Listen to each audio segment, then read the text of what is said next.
Speaker साहब उस वक्त टाइम मांगा था जब पीएम साहब बैठे थे और वो तकरीर कर रहे थे और कुछ आइन और कानून की बातें कर रहे थे। प्लीज शुरू कीजिए। जी मैं शुरू कर रही हूँ। तो मैं तब से लेकर अब तक तो वो कह रहे ना हैरतों के दरिया में गोता जानूं कि समझ नहीं आ रही मुझे कि फिर क्रेडिट तो बनता है ना कि खान साहब ने इनकी भी आंखें खोल दी। तो फर्क क्या रह गया कि कुछ अरसा पहले इदारों पर उंगलियां उठ रही थी, उन पे सवालात उठ रहे थे, आज ये अदलिया पर उंगलियां उठा रहे हैं। तो वन मैन शो तो 75 सालों से इस मुल्क में, और अगर थोड़ा लाइटर मोड में बात करूं तो इतने सारे लोग वन मैन शो परफ्यूम भी लगाते होंगे। क्या पार्टी में वन मैन शो नहीं होता? तो पूछना मुझे, मेरे 2-3 सवालात हैं। पूछना ये था कि यह वन मैन शो कि नहीं होगा, क्या ये सिर्फ अदलिया की हद तक होगा या इसका इतलाक बाकी इदारों पर भी होगा? यानी कि आप हालात उस नहज तक लेकर जा रहे हैं कि नाउज़ुबिल्लाह फिर चीफ ऑफ आर्मी स्टाफ भी ना हो, सारे जनरल चीफ हों, एक उनका फैसला नहीं होगा। मुआशरत तो तबाह कर दी, अब हाथ धोकर इदारों के पीछे पड़ गए हैं। इन 75 सालों में जो बारियां लगी उनमें इनको ख्याल किसी चीज़ का नहीं आया। अब जब बात अपने पर आई तो फिर इनको इदारों की खामियां भी दिखना शुरू हो गई।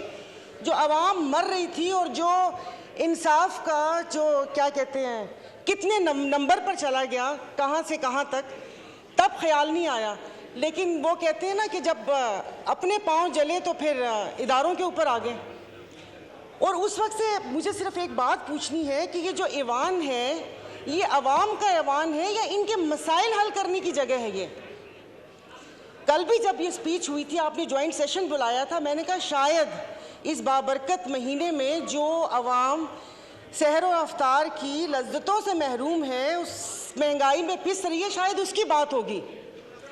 लेकिन वो लग रहा है जैसे कोई घिसी पिटी कैसेट वापस से लगा दी, और मतलब जैसे हम इस मुल्क के शहरी नहीं हैं या यादाश्त कमज़ोर है कि जो हमें पता ना हो कि यहाँ पर तोशा खाना का तो जिक्र हुआ लेकिन हार का जिक्र करना भूल गए। जब केस की बात हुई तो आप इनसे ये तो पूछें कि यूसुफ रज़ा गिलानी साहब के पिटीशन दायर किसने की थी? वो भी इन्होंने की थी। बड़े मियाँ साहब काला कोट पहन कर गए थे। और दूसरा हंसी भी आ रही थी और तरस भी आ रहा था कि उन्होंने एक बात की कि अल्लाह पाक हमारी आसानियाँ दूर करे। पीछे बैठे हुए पटवारी नहीं समझिएगा, पंखे फैन, उन्होंने कहा आमीन। सुना ही नहीं कि अल्लाह पाक आसानियाँ दूर करे। और दूसरा आपने साले मोहम्मद को बोला तशरीफ़ रखें, पीएम साहब बैठ गए, तो कितने मासूम हैं। तो यहाँ पर कोई ऐवान पे अवाम की बात करनी चाहिए। स्पीकर साहब, मतलब चीज़ें हाथ से जब फिसल जाएंगी तो फिर ये नुकसान पाकिस्तान का होगा।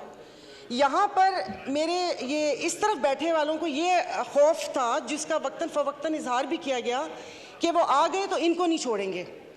उधर ये खौफ था कि अगर मैं अदालत चला गया तो ये मुझे, जेल चला गया तो ये मुझे मार देंगे। तो इस खौफ में तो गलत फैसले होते हैं। बहुत साल पहले कहा था हम इधर तुम उधर, और आज कह रहे हैं या हम या तुम। ये तो इनके बका की जंग है। ये एस्टेब्लिशमेंट के लिए कहा था कि 2018 में रिगिंग करके उनको लाया गया। स्पीकर साहब आपकी तवज्जो जी।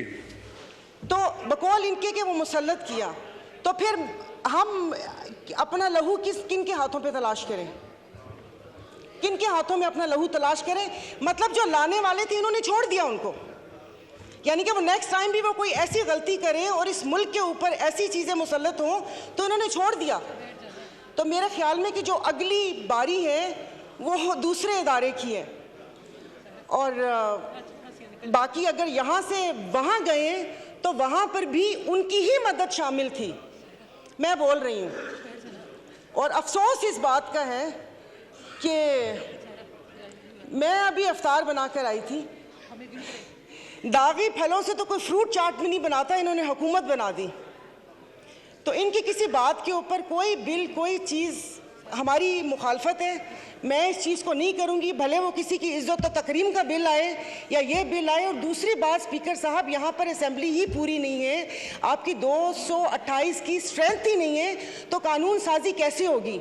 इस कटी फटी लुटी फुटी असेंबली से आप ये कानून साजी करेंगे?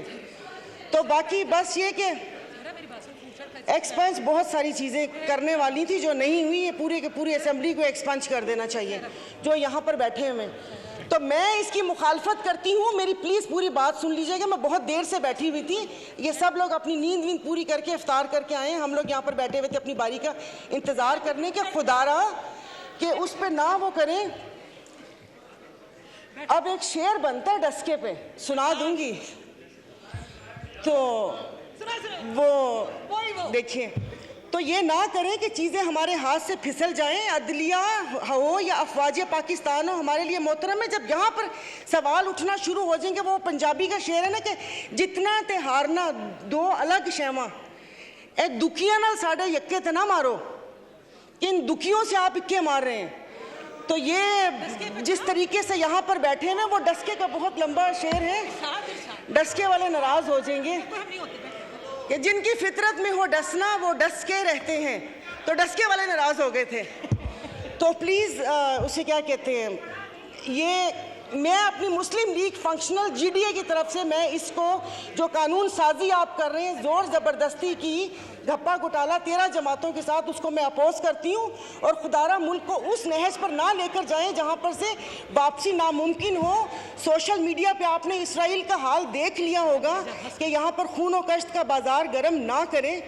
तो अच्छी बात है कि यहाँ मुट्ठी भर जमातों के लिए आप पूरे मुल्क का बेड़ा गर्क ना करें और किसी अवाम का भी कुछ ख्याल करके उसकी बात वो कर लें। इसाक साहब बैठे हुए जिन्होंने शरबत भी लोगों की पहुंच से दूर कर दिया, उन्होंने को पूछा भी नहीं होगा कि अवाम का क्या हाल है क्या हाल नहीं है। Thank you. बात